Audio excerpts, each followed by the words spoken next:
This is the Rise Up See Red podcast, all about the Arizona Cardinals and the NFL, featuring insider and outsider perspectives. Enjoy the best hour of Cardinals talk on the web. Now here are your hosts, Jess Root and Seth Cox.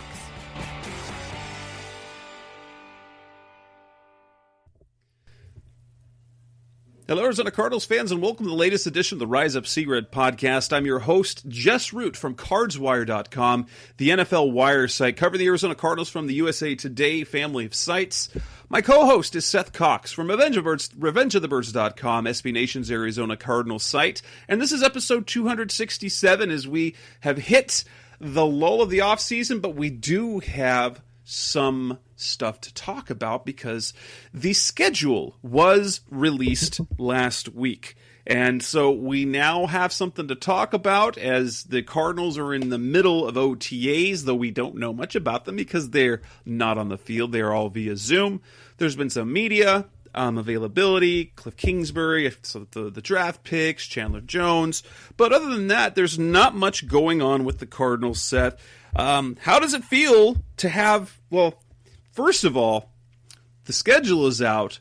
How confident are you that this is actually good, like the schedule's going to be played out as scheduled? Play out the schedule, maybe not super confident. But I do think what the NFL did was, astute. I think they predicted that there could still be some issues. I mean, this is May 12th, and there's rumblings or reports out of California that they're going to lock down for the next 3 months. We've seen New York is still kind of struggling there, and, that's obviously more important than football. And so the way the NFL set it up is every team plays 2 home and 2 away games their first 4 games. Well, guess what? You either just cut those 4 games or you move them to the back end of the schedule. I don't know how that would work because I don't know how you could move the Super Bowl itself. But, it was smart to plan it that way because now you have, 12 games with 6 home and 6 away for every team. And, maybe that, you figure out a bye week situation or you just keep the bye weeks and now people have really early or really late bye weeks. I don't know. But I think it's probably 75% that we see the schedule, all 16 games play out as planned. And then 25% that maybe we don't get all 16 games or they have to maneuver the order in some way to make it all work. But, I would say 75% that it plays out the way it is right now. That's kind of my feeling as well. I know Peter King wrote about it and talked about, now, at least risk it first, the Super Bowl, that's actually fairly easy from what I understand, is that Raymond James Stadium in Tampa Bay could be played any one of those Sundays in February. And I believe they scheduled it, and I know it works for the Cardinals actually, and it's actually important that the Cardinals opened on the road, because if for some reason they decided to take those first 4 games in the schedule and then just put them, instead of weeks 1 through 4, they become like 18, 19, 20, 21, and they just wipe out weeks 1 through 4. If you just took those 4 weeks and put that on the back end, it works for the Cardinals because State Farm Stadium, I don't know if listeners, this, there's a reason why the Cardinals finish on the road every single year. And that's because of the Fiesta Bowl. And so they have an agreement in place, is that the Fiesta Bowl needs X amount of time. And so that last week, week 17, they never play in State Farm Stadium because of the Fiesta Bowl. And naturally, because they got to get the stadium ready. And by playing, if week 1 had to be played on January 10th, that would still allow the Fiesta Bowl to happen uninterrupted, and the Cardinals would just play in Santa Clara instead. And then after the Fiesta Bowl's come and gone, they would be back on January 17th, no problem, and they've already had the recovery. So I know that at least it was said, I think Peter King wrote about it, is that they built the schedule so that they could take the first 4 weeks or the first 8 weeks and just put them on the back end of the schedule, at least the first 4 weeks, and it wouldn't cause any problems. And I know that actually works for the Cardinals. So on one hand, Cardinals fans, we're going to talk about the schedule in this edition of the show. While you'd love to start at home, starting on the road was actually a critical component to building in some coronavirus safety measures or contingencies for the schedule.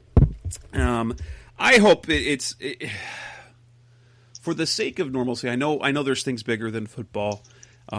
Here locally, I think we're very lucky in Arizona, where by September we're probably at least statewide going to be in an okay place to do things.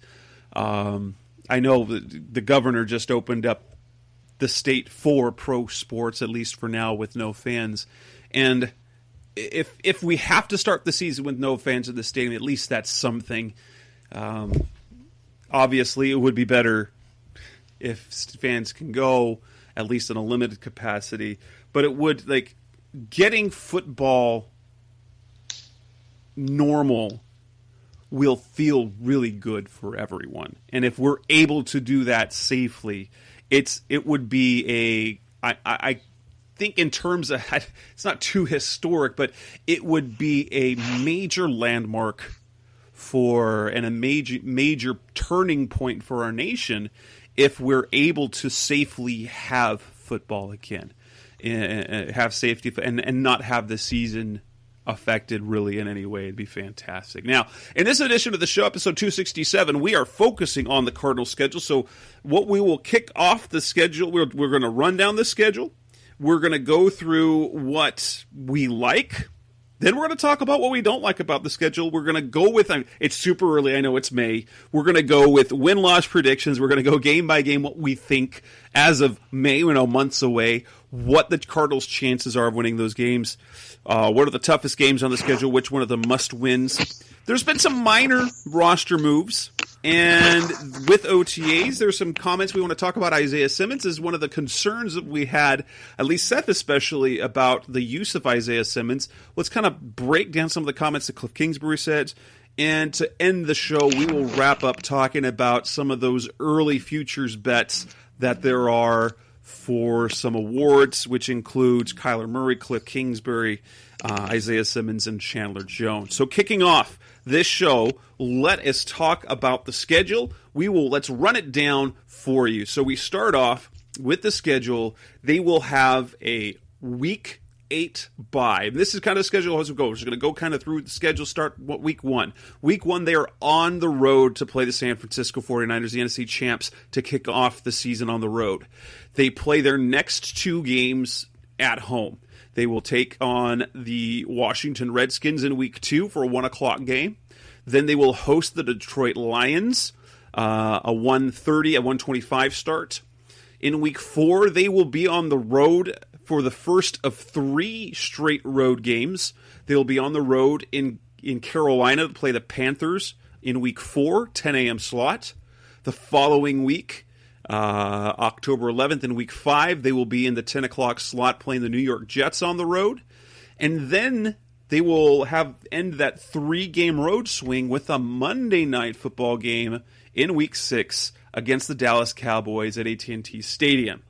They'll be there. Then they will close out they'll return home for 1 game. They'll take on the Seattle Seahawks in the 1 o'clock time slot and then have their bye. Coming off the bye, they will end up having 3 home games in a row, even though it's a home game bye, home. They will take on the Miami Dolphins at home in Week 9, 2:25 start, followed by the Buffalo Bills at 2:05 the next week in Week 10. After that, they hit the road for their second game against the Seahawks. They will be on prime time for the second time. Thursday night football game in Seattle against the Seahawks in Week 12. in Week 11. They have their mini-bye, and then in Week 12, at the end of November, they will hit the road to play the New England Patriots, an 11 a.m. start, so they will get to take on the Patriots on extra rest, but on the road. Week 13, they come back home, 2 p.m. start. They take on the LA Rams for the first time. So they don't see the Rams until December. Then they go on the road in Week 14 to take on the New York Giants. They will return home in Week 15 for 2 games. Week 15, they take on the Philadelphia Eagles. And then they will take on the San Francisco 49ers at home. And they will close the season January 3rd, 2:25 p.m. on the road against the LA Rams. Kind of an interesting thing to do. They will face San Francisco in Week 1 and Week 16. Lots of spread. They'll face the Seahawks twice in not too many weeks, in Week 7 and Week 11. And then they're going to face the Rams twice in their final 5 games as they play them in December and in January. So that is the rundown of the schedule. Seth, what do you like most? What are the things that you like about the schedule? I like the early season schedule. So the first 7 games leading up into the bye, I like that a lot. That gives the Cardinals a real opportunity, one, to get out of the gate fast. I think Washington, Detroit, Carolina, and New York are all games that the Arizona Cardinals should have a very good chance at winning. I think both the 49ers and Cowboys games should be toss-up, leaning obviously towards the home teams, both 49ers and Cowboys. And then the Seahawks should, give us kind of a really nice understanding of where the Cardinals are in the hierarchy of the NFL. If they somehow, can go into that Seahawks game 4-2 or 5-1. I mean, heaven forbid 6-0, but 4-2, and the 2 losses are to the 2 playoff teams, the 49ers and Cowboys. You feel okay. You feel like they're on the right track, and they're maybe not a division winning type of team yet, but they're a team that's competing. And then that Seattle game will show truly, where they are kind of in that competing manner. That is, I think, going to tell us a good tale. I think it's also good because it gives them a chance to show out on prime time early. Maybe they come into that game at 4-1, and that game is a 4-1 Cardinals team against, a 4-1 or 5-0 Cowboys team. And I don't even know the Cowboys schedule outside of that. They get to beat the Rams in LA to start the season. But, the Cowboys are going to have the chance, or the Cardinals are going to have the chance to, kind of show that they are not the Cleveland Browns of 2009. Remember, that was the big thing. And I think maybe more than anything else hurt the Cardinals coming into this year was that the Browns were kind of the darlings coming into the season. They played in 3 primetime games in the first 5 games. So it was, let's get the Browns, they're the hot ticket, on TV as much as possible. And I think other teams, the NFL looked at that and goes, okay, well, we don't want to go that far again. We don't want to buy in that much. We don't want to give them, 3 or 4 games, especially early in the season, where maybe they're not a good team. And so I think that Week 6 Monday Night Football game, that gives the Cardinals a good chance to be at, like I said, hopefully 4-1 going into that game, and then they come out of that and they get to really measure up. If they were to lose that game, they get to really measure up to where they are, especially in the NFC West, going against the rival Seahawks at home that week. Me, there's a few things I like about it. Now, I did right leading up to the schedule release. I pounded the table for a Cowboys Cardinals Thanksgiving game. I thought it would have been a perfect game, a perfect matchup for that. But the NFL did have that idea in mind. You got Cliff Kingsbury and Kyler Murray, both Texas people. Kyler Murray has a lot of fans in Texas. He's from Texas in high school. Cliff Kingsbury, incredibly popular, still out there. You've got an up-and-coming team against and two teams that offensively should put up a lot of points. I thought Thanksgiving would be perfect. Got the next best thing. If they were always going to have to go on the road to play the Cowboys, why not do it in prime time? So you get a Monday night matchup. I love it. I love that game. I know it's not going to be easy playing in Jerry World and national TV is not going to be. It's going to be the big stage for a lot of these young players, but I think this is the type of game that the Cardinals need to build on. I like that they start playing the two of their first three games at home. And this end of season, they play two of their last three games at home. So now, while they finish and end on the road, they have a good spot there in September, and they have a good spot there at the end of the season. Now, granted, they're going to be playing teams in December that are going to be tougher. And I do like you said, I do like the potential soft start of the schedule. Now, granted, San Francisco 49ers, they are that's as Cliff Kingsbury said yesterday said on Monday, that'll get your attention. You're opening the season on the road against the NFC champs, a team that really dominated everyone except the Cardinals. The Cardinals gave them really kind of everything that they could handle, and so everyone opens. They're both healthy. They're both rested. They're both all have all this extra time to scheme and plan for week one. So that'll get your attention. But yeah, after that, the next four games should be very winnable games when you're thinking about, hey, you've got, well, and if you look at it, you have Washington, Detroit, and Carolina. Three of those, the next three games, are teams that drafted ahead of you, and the Jets weren't far behind you. And so those are all teams that you would hope, if the Cardinals are what we want them to be, they're winnable games. I like that they balanced the 3-game road trip with a 3-game homestand, and I like that they get the mini bye before New England. So those are all things that I liked about the schedule. Coming up next on the Rise of C-Red podcast, the best of Cardinals talk on the web. We'll move on. Let's talk about what we don't like about the schedule, because this isn't an easy schedule. So that's coming next on Rise of C-Red. We're back on the Rise of C-Red podcast, the best of Cardinals talk on the web. Let's talk about what we don't love about this schedule. And Seth, what don't you like about this schedule?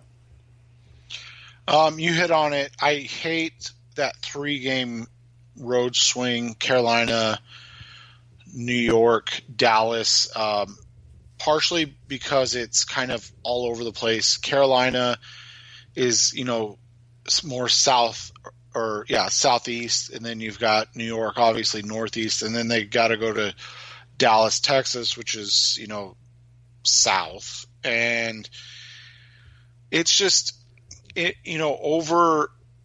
over 15 days to have to make all those flights, you would like the opportunity to break that up in some way.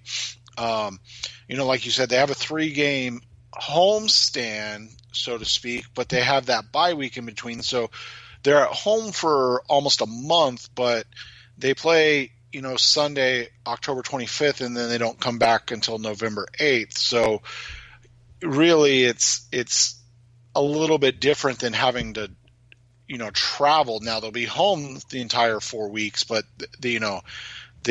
it's not as easy, and not that it's ever easy, but it's not as easy. I really hate having to play Buffalo and then going up to Seattle. Even though that Buffalo game's at home, they're going to be one of the most physical defenses in the entire NFL. And then they have to go up to Seattle to try to, duke it out with one of, the better or more consistent teams in the NFC. That's going to be really tough. And then, you look at that December schedule, and it's going to be rough. While 3 of the games are at home, they've struggled mightily since Sean McVay took over the LA Rams. Then they have to go to New York in December. Those are going to be awful conditions. And then they get 2 teams that are probably going to be playing for either seeding or just to be in the playoffs in the NFC with the Eagles and the 49ers. So that December schedule is it's a brutal 4-game stretch in December that, while we talk about those first 7 games and hopefully going into the bye, 5-2, at worst 4-3, 4-game run in December could really break a team that maybe going into those last 5 games, so coming out of that New England game, they're sitting, at a 6-5 record, and they need to find a way to go 3-2 or, even better down the stretch. And that 4-game could be just a miserable time for that team. It really can, especially if the Cardinals aren't quite as good as we want them to be. That can be really a letdown it sets itself up for, especially to those last 3 games. Remember that Pittsburgh game? Philly fans and San Francisco fans, they will travel. So if they start to sputter, those are games that could end up being full of opposing fans. That said, if the team is competitive, I actually like a tough December schedule, because if they end up making the playoffs, then they're really kind of playoff tested. Philly should be in the mix. San Francisco should be a playoff team. The Rams should be in the mix. We don't know I don't know exactly if New England leading into that's going to be in the mix or not. They're kind of a wild card in all of this. The one major complaint I have about this schedule is just, they have to play the Seahawks twice on short weeks. As if the Cardinals don't have enough issues playing the Seahawks, especially at home, but they have to play them twice on short weeks because their first game is it's after a 3-game road swing, and it's the week before the bye. So they're going to be a worn-out team and just have played on Monday night. So they'll have 24 hours to 36 fewer hours of recovery leading up to the Seattle game at home, kind of the midpoint of the season. And so while there might be kind of re-energized being back at home, they'll be staring at that bye week. That's, depending on the type of the team they have, that could go sideways in a hurry. And then they have to play in Seattle on Thursday night. That's never a fun thing. So if everything about the schedule, the one thing that I like the least, it would be the fact that they have to face the same team twice on a short week. It's going to be a tough enough division anyway, by what we imagine. But to have to face the Seahawks, who are, like you said, incredibly consistent, twice on short weeks, it seems the one part that's unfair. I know the 3-game road swing isn't fun, but in fairness, the Cardinals requested to have 2 East Coast games in a row because they plan on staying back east. They're probably going to stay at the Greenbrier again. And I'll be honest, what I wished they had done is what the 49ers get to do in weeks 2 and 3, or 3 and 4, whatever it is, and they get to play the Jets and the Giants on the road in consecutive weeks. So they get to play in the same stadium 2 weeks in a row. They can just stay back there and do whatever. Maybe not, maybe staying in New York. Who knows what's going to happen with that. But the Cardinals asked for that, and so I get why they did it. But the 3-game road trip isn't fun. I don't have a major complaint about that. I don't have a complaint about starting on the road against San Francisco. I think that's a really good since the Cardinals don't have major expectations, there's really nothing to lose from that game other than, unless they get shellacked. It's different than that 2016 opener against the Patriots where there was coming into that season with so many expectations, then to lose in the fashion that they did where they should have won the game, it really mentally took them out of it. And the fact that they did against Jimmy Garoppolo, we talked about on this show years ago, there was a really a no-win situation for the Cardinals because heading into that season with all those expectations, if they beat Jimmy Garoppolo and the Patriots, you're like, oh, well, I got the win. Yeah, good for you. It was Jimmy Garoppolo. They lose like they did, and you're like, oh, you're not good. And they ended up not being good. So that's my own call. I don't have a problem with the San Francisco game. I just wish they didn't have to play the Seahawks twice on short weeks. I think that's dumb. Playing the Rams both late in the season, I don't love that because it could be a benefit depending on how this Rams season goes. But you'd like to see the division schedule balanced better. And the fact that they've struggled with them too, that makes it, because it doesn't seem like we've gotten a Rams game before week 8 in a while, has it? I mean, I can't remember the last time they played the Rams. It seems like every year they're playing the Rams like that. Like I think it was the last time. Oh, I guess last year they did, or 2 years ago. I blacked out that entire season. That doesn't count. Steve Wilkes' season doesn't count because that was the 34-0 game.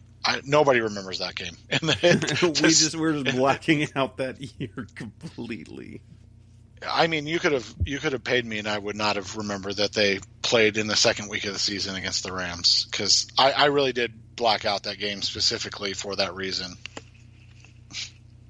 Yep, that was no good. Yeah, they've got to beat Sean McVay finally. That would be. I know. That would it's getting ridiculous. All right, cut up next on the Rise of Sea Red podcast, the best hour of Cardinals talk on the web. We're going to move on to win-loss projection. We're going to talk about the tough games, which are the must-wins. We're going to go through our predictions for the season. Super early, ridiculous early predictions. That's coming next on Rise of Sea Red. We're back on the Rise of Sea Red podcast, the best hour of Cardinals talk on the web. Let's get into our predictions. It wasn't necessarily what I wanted to do, but it was an assignment that I was asked to do for the network, and that would be game-by-game predictions. Did you do a game-by-game prediction as well, or someone else on your site did that? Yeah, I did. So let's break this down. Now, I will say I predicted a 9-7 season. I know it's optimistic, and in fact, it's super common. I will say this. When you have team sites like the type of thing we do, I compiled all of my network's writers and what they predicted for their teams. It was laughable how optimistic their team predictions were. The worst prediction were, I think there came out to a total of 10 out of the 32 writers predicted a losing season for their teams that they cover. The Giants and the Redskins writers predicted 5-11. I think the Panthers predicted 6-10. But yeah, then even the Bengals writer predicted 8-8. I don't do this to mock them, but because it's really hard for a team that you cover. Especially in our situations, like fans, analysts, with fanalist type of thing, if you want to call it that, it's hard to separate reality with expectations and hopes, especially this early in the year. So I will say mine are optimistic, but I don't think I did anything crazy. So I broke down my season like this, and I went game by game.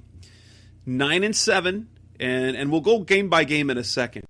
I went like this. Okay. I'm going to say they split the division games, winning their home games, losing on the road. I mean, it's not gone like that the last year, but it's like if the Cardinals are an okay team, that's something you can expect. I did not expect them to beat any team that would be like, hey, like any real upset. Okay? And when I came to that the end of the schedule, it was 9-7. Let's start in week 1. Seth, do you expect the Cardinals to knock the NFL world on their side and surprise everyone with a win in their season opener? No, I have them losing another close one to San Francisco. I think they are getting close, but they're not quite there yet. 24-17 49ers is the way I go. The Cardinals offenses, San Francisco defense holds the Cardinals offense down, but they don't score too many points. 24-17, lose by a touchdown. Hey, they still cover the spread because the early spread right now is 8.5. Even as of right now, I'm hitting the Cardinals. I'm taking the Cardinals plus 8.5 all day right now. They covered both games last year, and I think that's going to be a fun game. Week 2 against the Redskins. So you have them starting 0-1. I have them going 0-1. How do you see them taking on the Redskins in week 2? I've got them blowing out the Redskins 35-20. Big win. Kind of getting the offense on track after a week 1 loss.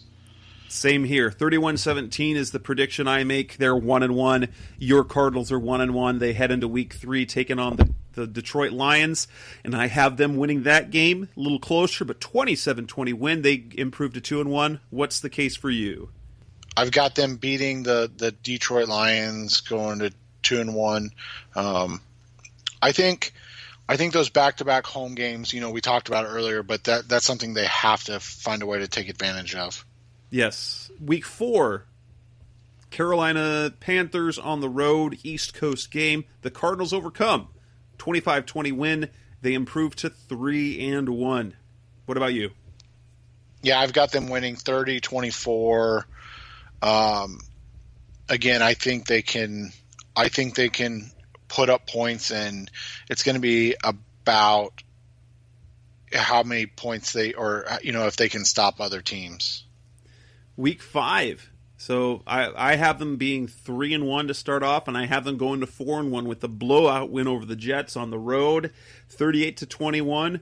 They are rewarded. They take advantage of the soft schedule early, but they pick up 2 East Coast wins, so they improve to 4-1, beating the Jets 38-21. Yeah, I have them winning that game to 36-31. I think it'll be a close game, but I think the Cardinals can pull it out in the end. So we both have them starting 4-1, and that's kind of that's kind of the key to their season right now. With what they have late in the year, if this Cardinals team is any good, they've got to take advantage early. They can't afford to lose to these potential cupcake teams, because the Jets aren't expected. They were sneaky okay, but do we really believe in Adam Gase's teams? I don't. The Panthers, I don't believe in them. I mean, Christian McCaffrey, yes. Teddy Bridgewater, maybe. But that was a bad team a year ago. And the Cardinals definitely need to stop losing to Carolina. That's kind of how I see it. They come home. They hit the road for the Monday night game against the Cowboys. What is your prediction? Did the Cardinals get the upset? No, I have them falling short in that game on Monday night in a close one, 30-26. And I have them losing 27-21, so 4-2 heading into their first game against the Seahawks. I have them squeaking by with a 21-20 victory, so they are 5-2 heading into the bye. What is your take on that? I have them losing that game, so 2 games in a row, close again, 30-28, loss to the Seahawks. So you have them 4-3. I've got them 5-2 in the bye. They come off the bye to play the Dolphins at home. I have them blowing them out 34-20. They improve to 6-2. What about you? Yeah, I have them winning 37-26 in that game. So my Cardinals are 6-2. Yours are 5-3. The next week against Buffalo at home, I don't have them winning that game. They lose a close one, 23-21. They fall to 6-3. Yeah, I have them losing that game as well, 25-24. So 5-4 yours, 6-3 mine. They go on the road to Seattle on Thursday night. I have them losing that game, even though they like to win in Seattle. They lose that game 30-28. Another close one.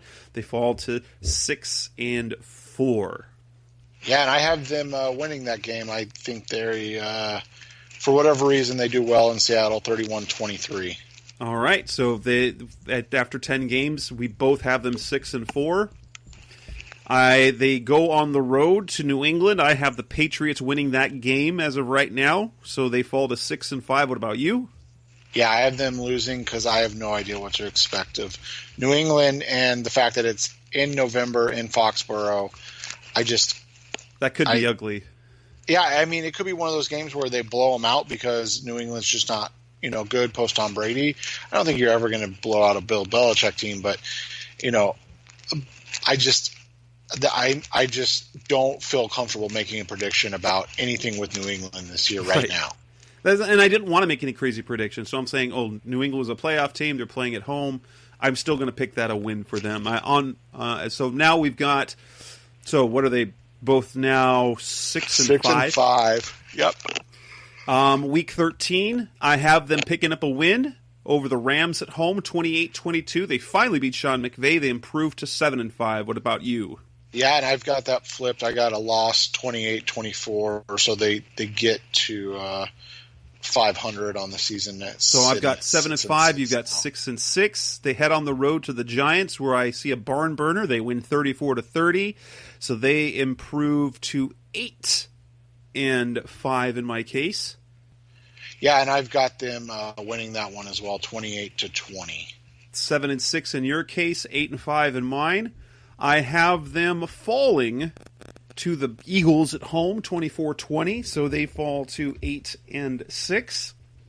Yeah, and I have them losing to Philadelphia, 28-25. Another close one. I think Philadelphia is going to be a good team, so that's going to be a tough one. But I think, it can go either way.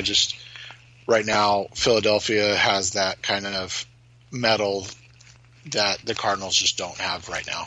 So you have them at 7-7. I've got 8-6 heading into Week 16 against the 49ers at home. I have them winning that game. They improve to 9-6. What about you? Yeah, I have them winning as well. I think they're getting close, and a lot of close losses, like to the Rams, to the Eagles, even to the Bills, and I think that gets them ready, gets them to 8-7, heading into the kind of the final game of the season, and a chance maybe to make the playoffs with that 7 seed now in play. Do you have them winning in Week 17 on the road in LA? No, I don't. I have them losing both games to the Rams, so they split with the Seahawks and 49ers and then go 0-2 against the Rams. So that really is kind of where the season not falls apart, but they end up at 8-8. A good enough season. I think anybody would be happy with 8-8 over what we saw last year. Again, another two, let's call it 2.5 game improvement in the win column or in the loss column, and I think that would be great. But it all depends on how they lose. And I also have them losing in the season finale, but they finished the year 9-7. Maybe they're a playoff team, but it's potentially they might miss it with the last season loss, depending on how the Rams are doing that year. And ultimately, the two of our schedules, though, in the way which they differ, is that you have them losing to the Rams both games, and I have them beating the Rams once.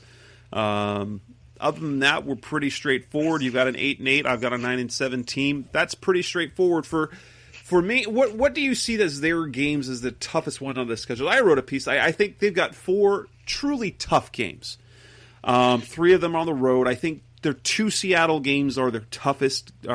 You've got the San Francisco game in the opener, both Seattle games because they're on short weeks, and then their trip to New England. because it's New England. It might not be. It might not be because of the team at that point, but the environment will be different for. Except Kyler Murray's not been a snow player. The Cardinals play indoors. I see those as their toughest 4 games. Yeah, and I'm not even that concerned with the Dallas Monday night game. The stage might be more than anything a bigger problem than the game, because it'll be kind of the first true prime time. I mean, I know they had the Thursday night game at home on Halloween last year, but everybody gets a Thursday night game. This will be their first true, Monday night. They're the team. This is what everybody's kind of looking forward to. So less the game or less the opponent, and even on the road, more the circumstances. I'm interested to see how they kind of react to that. And then, like I said, that Thursday night Seattle game, you tie that in with that Buffalo game, and that's a really tough 2 games in 4 days where, you could see this team go from potentially being, 6-2 or 5-3 to 6-5 or 6-4, 5-5. Like that's just how tough that 2 games in 4 day stretch is. And then, you pointed out, you go to New England the next week. So even though you have that mini bye, like those are the games that kind of that stand out to me, because the first kind of true prime time affair, and then that 4 day stretch where you got to play Buffalo at home and then travel up to Seattle. I think that's just really going to define who the 2020 Cardinals are. And then if you had to pick some must-wins, like if the Cardinals are going to be competitive, I think there's kind of 2 keys to that. Number one, they got to split their division games. They can't lose. Like I've always said, I think I've said this every single year. If the Cardinals are going to be a playoff team, you can't you have to win half your division games. However that happens, you have to win 3. And then that 4-game stretch, honestly, those 4 games in a row at the beginning, they really need to be 4-1. Those are almost like for the success. They might steal a game here or there, so they might be able to afford to lose one of them. But between the Redskins, Lions, Panthers, and Jets, you got to win 3 of those games, and then sneak another win in on a team you're not generally expected to win. So you've got to win the 3 of those 4 games if you're going to be a competitive team, because you've got to beat up on the lesser competition. Yeah, and that's the big thing right now. I mean, I think we are expecting that Washington, Carolina, New York, and Miami are games, and maybe even the Giants are games where you look at and go, the Cardinals are the better team. But it's been 5 years. Yeah, so it's been since 2015 that the Cardinals have even been over 500 in an NFL season. So I don't know if it's fair to expect that the Cardinals are a better team until they prove that they're a better team. You get what I'm saying? Like, this isn't even the Ken Wisenhunt Cardinals where you can look back and go, hey, remember in 2009 and when they won 10 games and went to the playoffs and beat the Packers first round, that isn't even this team. This is a third coach in 5 years for an organization that, like I said, they haven't been over 500 since the year 2015. So, we're coming up on 5 years total of this organization not being an over 500 team at any point in the season. And that's where it's at right now. You look at it, you and I look at it as, like you said, as fanalists, and we say, no, this team's definitely improved. They're definitely better than the Redskins, the Lions, the Panthers, the Jets, the Dolphins, and the Giants. But the reality is, well, maybe they are on paper, or maybe they are in our mind as fans, but all those teams are thinking the same exact thing we are right now. Very, very true. Coming up next on the Rise Up Sea Red podcast, the best hour of Cardinals talk on the web. We'll move on for the schedule. There's a little bit more to talk about as we got some minor roster moves coming up. That's coming up next on Rise Up Sea Red. We're back on the Rise Up Sea Red podcast, the best hour of Cardinals talk on the web. Couple of things roster-wise. I'm actually a little bit surprised at this point. The Cardinals announced on Tuesday, they re-signed cornerback Kevin Peterson, a guy they claimed off waivers. I was surprised because I figured he would have been re-signed earlier, but maybe this was a case where he was testing out the waters and just realized that there was nothing out there. Because he could have been a restricted free agent. They didn't bring it back. Do you see that move? I see it as a good move, just as long as he doesn't necessarily have to play.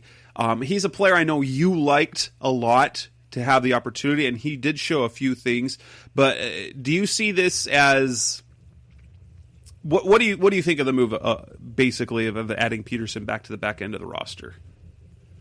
I think it's a great depth signing. That's my biggest thing with him is he's not a guy that's going to hurt you. So I think you have to be okay with it. He's obviously a guy that we did not. I shouldn't say he did. He showed why he was available. Instead of kind of improving on the small issues that he had, especially with his physicality, he couldn't. And a lot of it is just size. He's an undersized guy, but very thin. Yeah, and that's what I should have said. He's a very lean guy, and so. But if he's your cornerback 5 or 6, kind of like a depth guy, I think you're comfortable with that. It's if you're needing him to be more, where you're like, oh crap.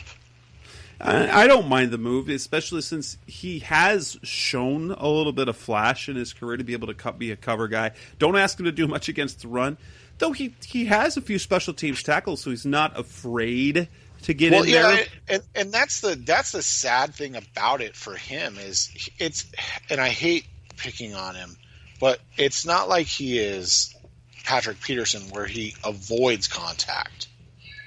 It's more that he's just not built for contact. He just doesn't have the frame to hold up, and that's one of the big issues. Yeah. But as it stands, he's cornerback 4 or 5, depending on whether you put Chris Jones ahead of him or not. They were kind of even-ish last year in terms of playing time. So, and considering the fact they did not add a single cornerback in free agency, they didn't draft one.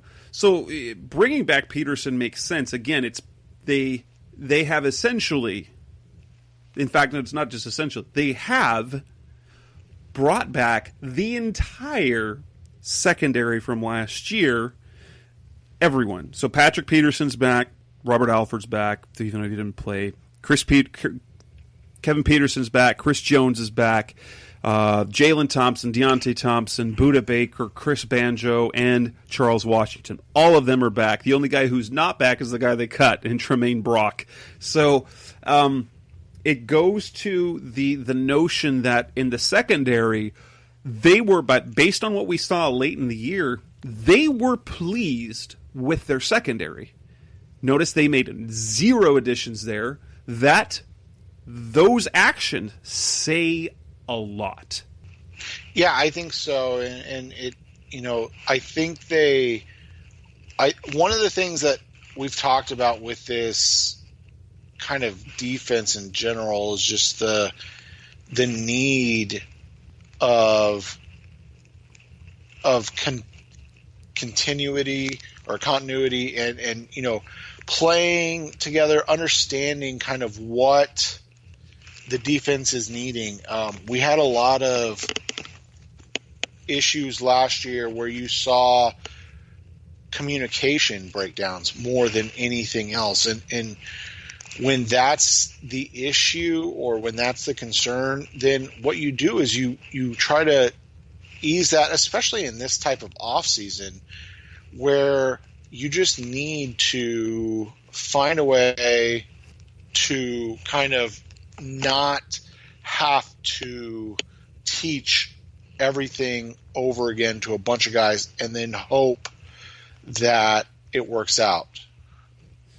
There is something I don't know how closely you guys followed the undrafted. The Cardinals announced 21 undrafted rookie additions, which meant they had to make 3 roster cuts. They only cut 2 guys in Keyshawn Berea and Lyndon Johnson, some defensive lineman, a couple of players you probably have never heard of. Over the course of many days, they only brought 20 in. I did a little bit of digging. I found out which one it was. It was Portland State running back Sergio Hoffman. And it was like, well, why didn't he end up signing? I reached out to him. Turns out that he is recovering from an injury, and I guess it was a physical thing. And so he and the team agreed to basically pause the contract. After he recovers, I would expect to see an announcement that he has signed his deal, or magically he appears on the roster about the time training camp comes around. So the undrafted rookie Sergio Hoffman is not on the roster. He's recovering from an injury. We could see him later on. That's neither here nor there because he's a Portland State running back. I don't know anything about him other than he didn't actually make it on the Cardinals roster after his name was announced after agreeing to terms. He's a big I wrote about him. He's a big kind of short yardage back. He was their short yardage back. That's just kind of who he is. And the free agents that are out there, I mean, I know very well that the Cardinals have no money against the cap. They've got about a functional money because they still have to sign their rookies, about $2.8 million in cap space unless they trade Hassan Reddick, unless they do a contract extension, unless they do some restructures.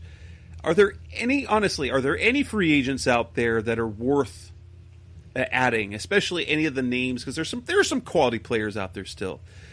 Do the Cardinals need to address any of those positions? That's the hard part. I mean, need is such a strong word. I don't think that they need to do anything desperate, but there is talent that they can add. The problem is that, from a cap space standpoint, they're not in a great position. The one move I would look at right now is recently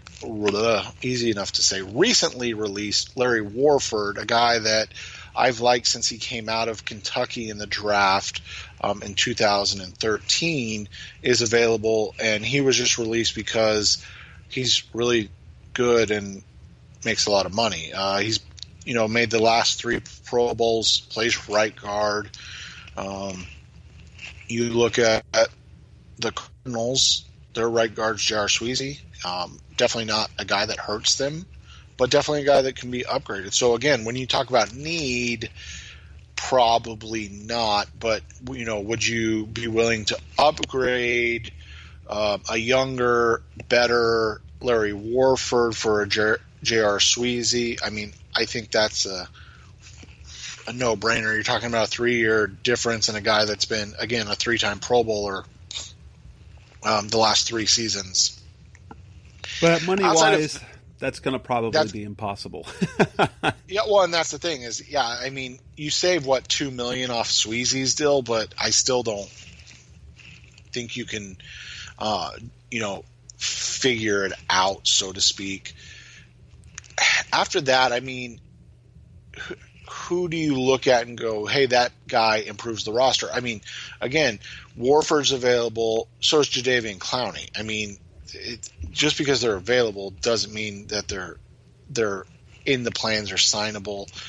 I read that, what's the guy's name, the cornerback from Arizona? Prince Amukamara. But he just signed, he just signed, okay. Yeah, and then so maybe a cheap guy like a Mike Daniels, like a defensive lineman late coming in would make sense. Or even like a guy like, and he's super old, but like a guy like Cameron Wake, like real late in the process, like training camp. If there's like an injury to a or if they could somehow trade Hassan Reddick. Yeah, well, good luck with that.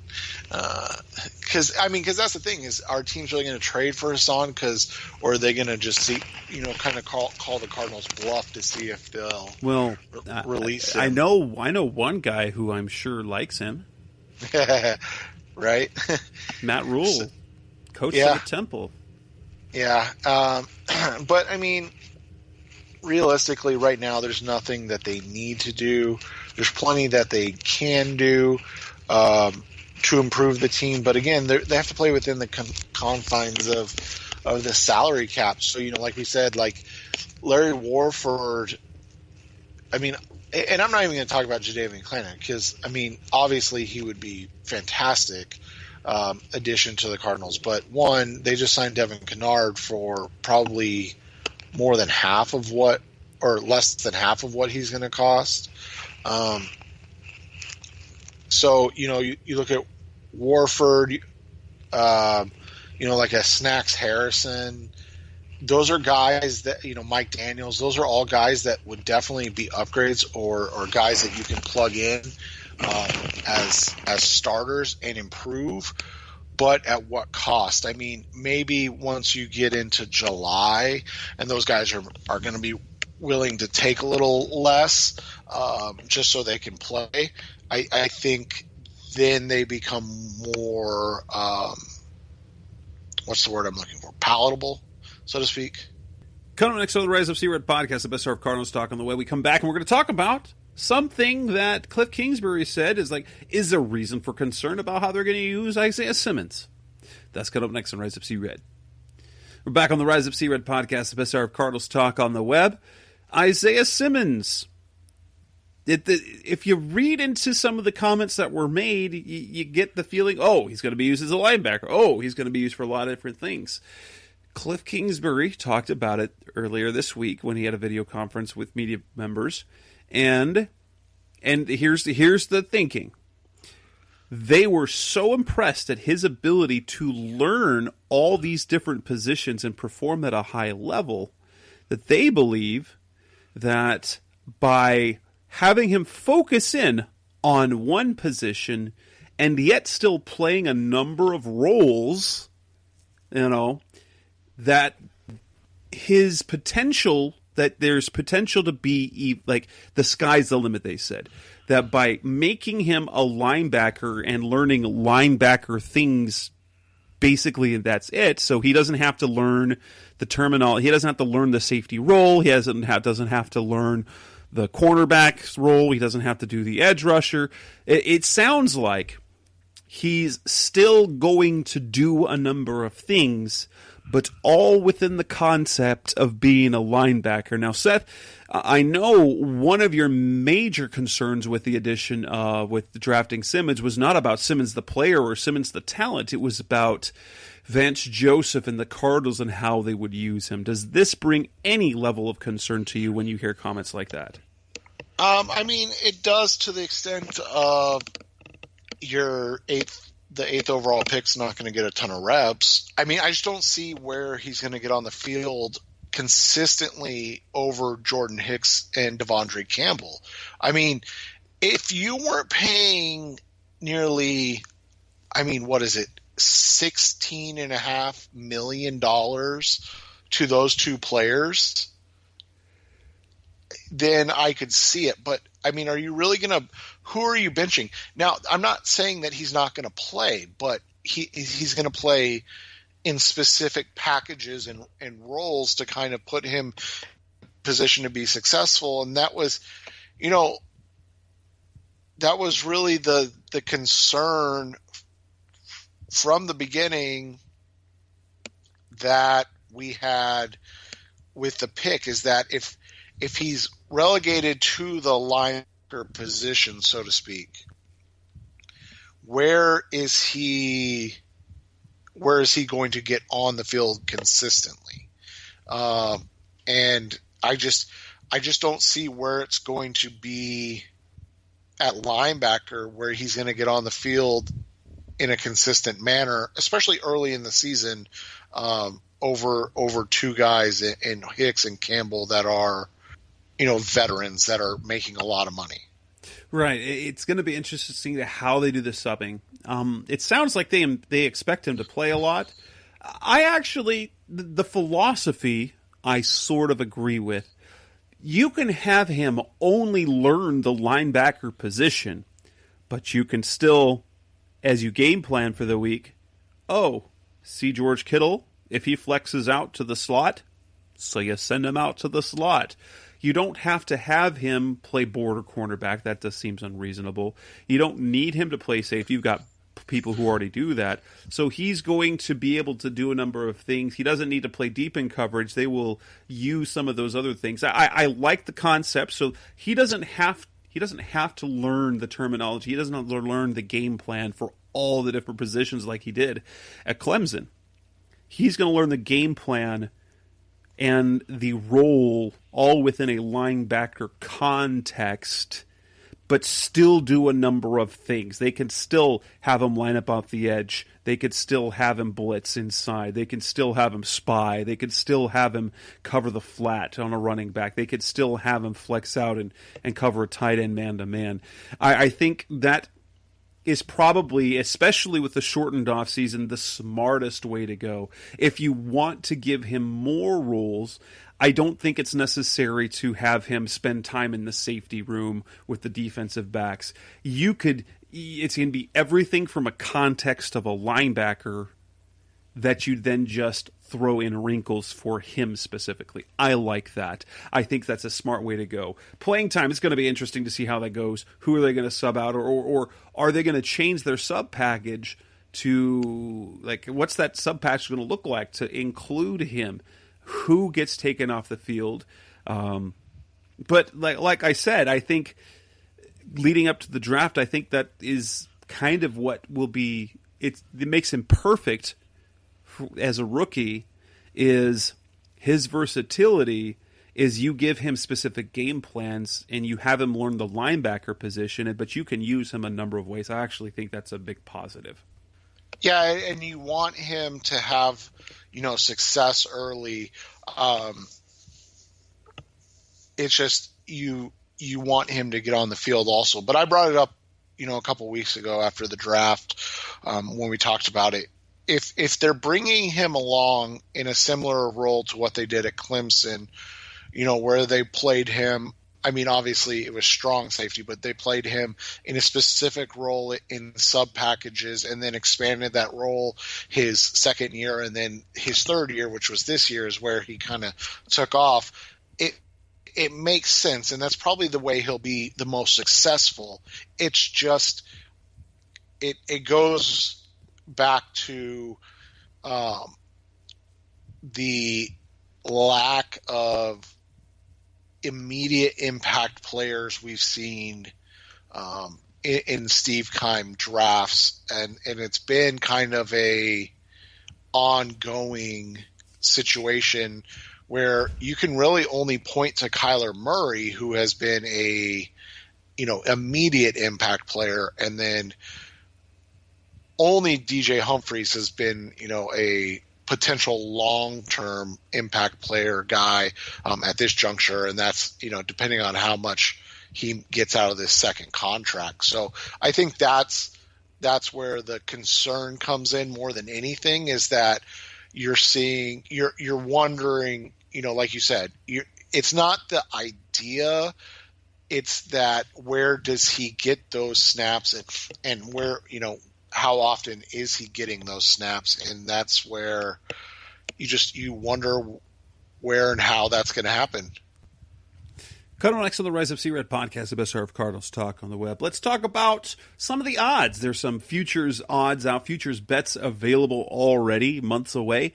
And the Cardinals have a few people, coaches and players, who are among some of the favorites for some awards, and some are more long shots than others. So that's coming up next on Rise of C-Red. We're back on the Rise of C-Red podcast, the best hour of Cardinals talk on the web. Let's talk the potential of some awards. Cliff Kingsbury, Kyler Murray, Chandler Jones, Isaiah Simmons, all are among the names of reasonable bets according to the odds. Let's kind of look at some of that. So for Coach of the Year, the favorite right now, according to BetMGM, is Bill Belichick has 10-1 odds. Interesting. For me, the Coach of the Year, it always comes down to expectations versus performance.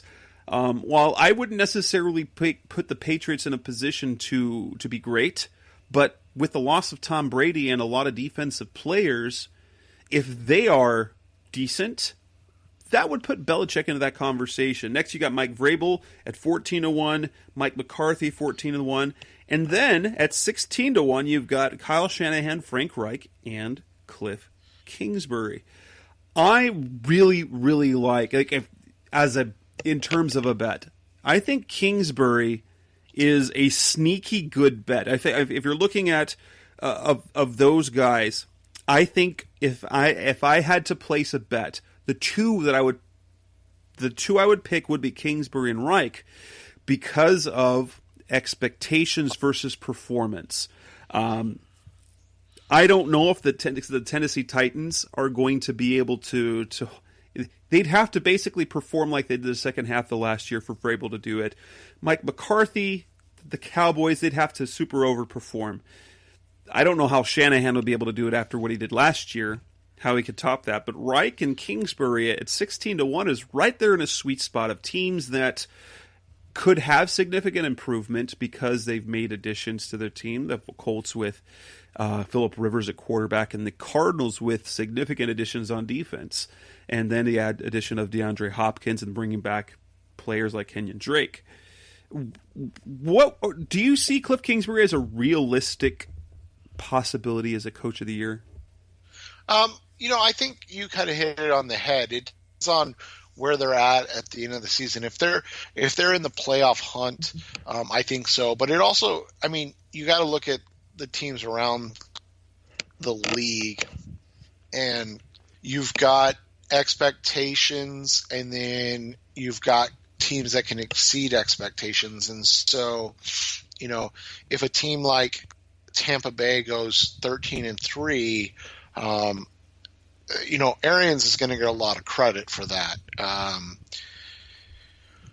You look at, the Raiders in Las Vegas. If they make the playoffs, John Gruden's going to get a lot of run as Coach of the Year. So that's kind of where it always falls to, as you kind of astutely pointed out. You're going to. I don't think he's a bad bet. 100 to get you 1,600 is never a bad deal, but I think as we discussed, 9-7. And a fringe playoff team is not likely to earn Kingsbury Coach of the Year honors. Especially, I think the teams to look out for, Tampa Bay.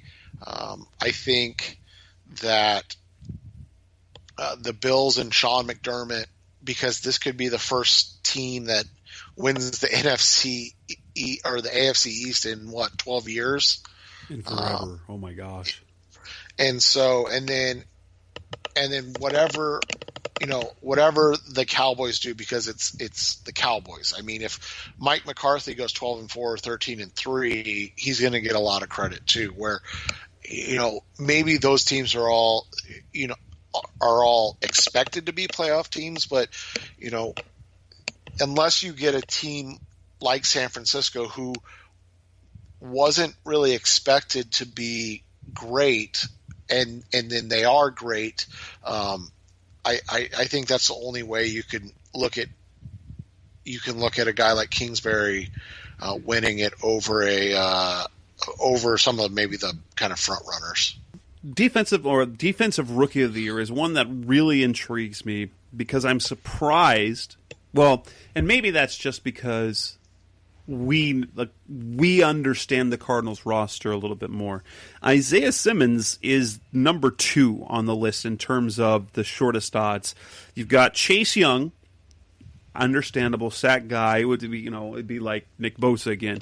He's at plus 220, so 2.2 to 1. I don't remember what ratio that comes out to.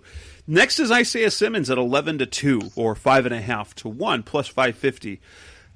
I'm surprised. I guess I get why he's that high because of the potential impact. And if you go back to the player he's compared to in Derwin James, who was an All-Pro as a rookie, people think that he can have the same impact. But we're sitting here wondering, well, we know he can have an impact, but how is he going to get on the field? That's an interesting set of odds there, in my opinion.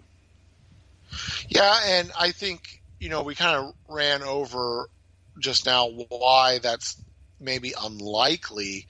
Now, if Simmons can get, what would you say, 80% of the snaps, I think he'll have a chance. But I think he's going to have to play 80+% of the snaps to have that chance, and I'm not sure if he's going to get that much with how they're speaking right now about him being used. Unless he in a limited, he has big though. If he manages in 50% of the snaps to have 50 tackles, 60 tackles, 5 sacks, and 3 interceptions, that would be something. Or if you saw, because Chase Young he's going to be the favorite, and he's really the one I would bet on because if there's one sexy stat for a defensive player, it's sacks. And Chase Young is by far the best pass rusher this group. He's at least as good as Nick Bosa is what it kind of looks like, and Nick Bosa was a runaway with that award last year.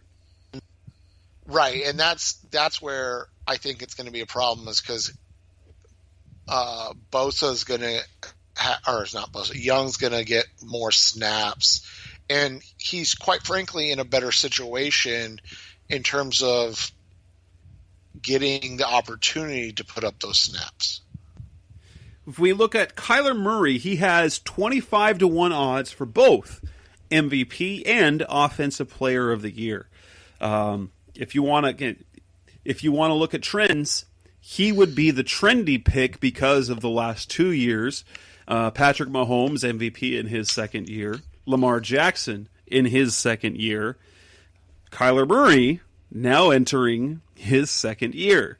But he, in terms of MVP, he falls behind Patrick Mahomes, Russell Wilson, Lamar Jackson, Tom Brady, Drew Brees, Dak Prescott, and then is equal to Deshaun Watson, Aaron Rodgers, Carson Wentz, and yes, those three.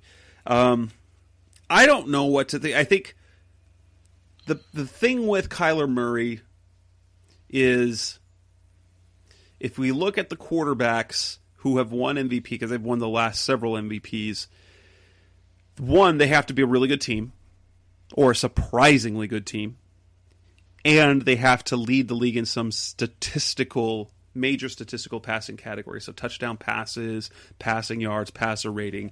I think Kyler's going to have a great year.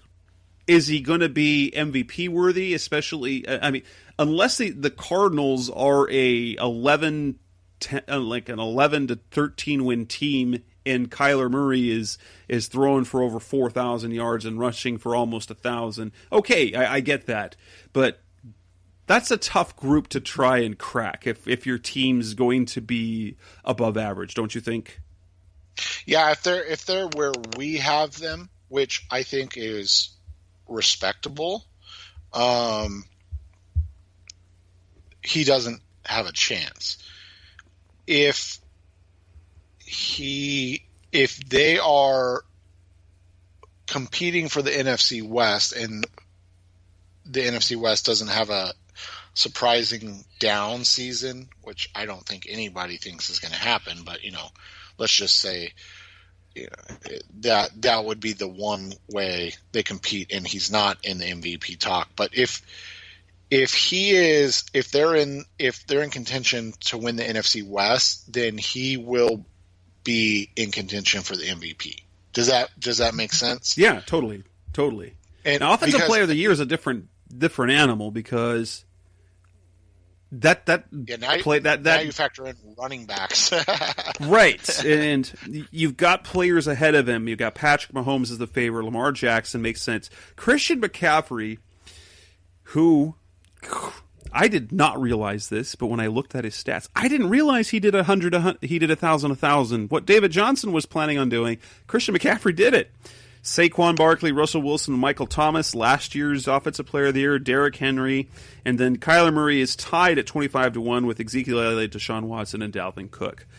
I think that's probably a less likely, unless he unleashes also the running game. As well. I would guess it would have to be something in the realm of 5,000 total yards and 50 total touchdowns for Kyler to be in the conversation for either, unless the Cardinals are 13-3 and there are a bunch of wins where he's not having to do a lot. Where I shouldn't say that, where there's a bunch of wins where he's not having to put up huge stats, or kind of the Lamar Jackson situation last year where there were games where he in the third quarter or in the fourth quarter it was Robert Griffin the third time. That's maybe he wins the MVP still that way, but I think that Offensive Player of the Year type thing is you're talking. I think 5,050 is kind of the benchmark that you would set and expect him to hit if he's going to be a true player for that award. And then lastly, Chandler Jones. It looks like his line has moved. I believe he was 30-1 not too long ago. He's up to 20-1, so that's much more respectable. Behind Aaron Donald, Khalil Mack, J.J. Watt, Nick Bosa, Stephon Gilmore, T.J. Watt, Von Miller, and Derwin James. Well, same as Derwin James. The last I looked, and I believe this was not too long ago, he was at 30-1. He was even behind Billy Wagner, Daniil Hunter, Joey Bosa, and Myles Garrett.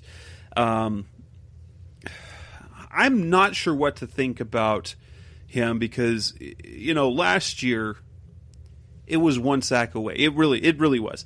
He gets one more sack. He's at 20. I think he's a landslide winner for Defensive Player of the Year.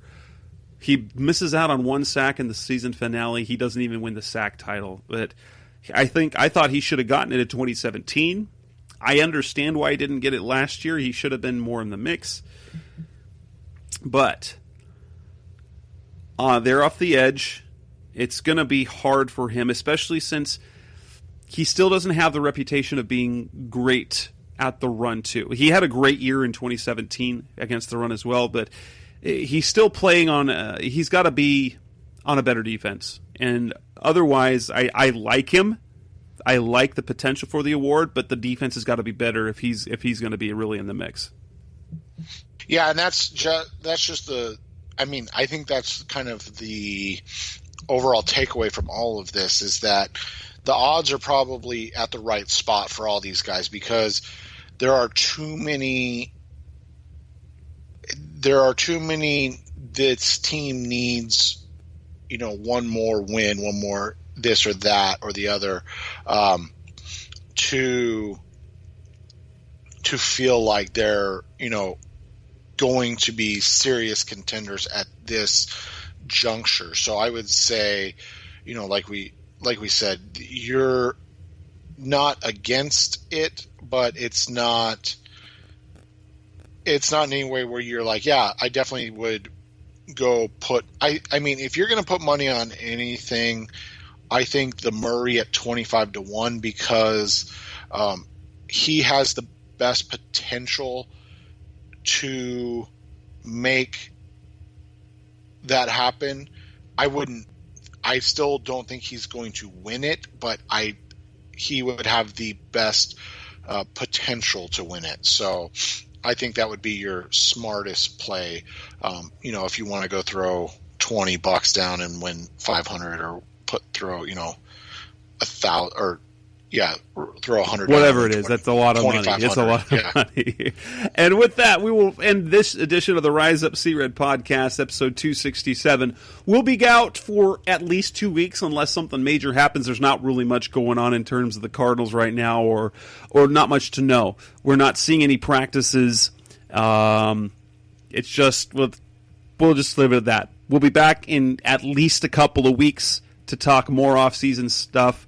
On behalf of the show, I'm Jess Root. That's Seth Cox. Thanks for listening. As always, we will be back again soon. Thanks for listening to the latest edition of the Rise Up Sea Red podcast.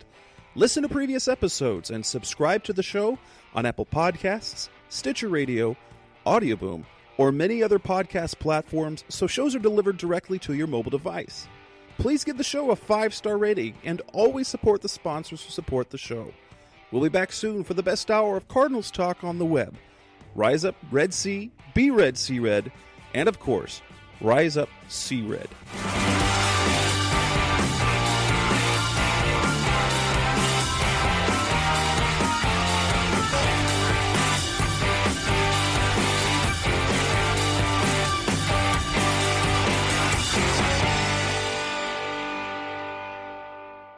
Roll!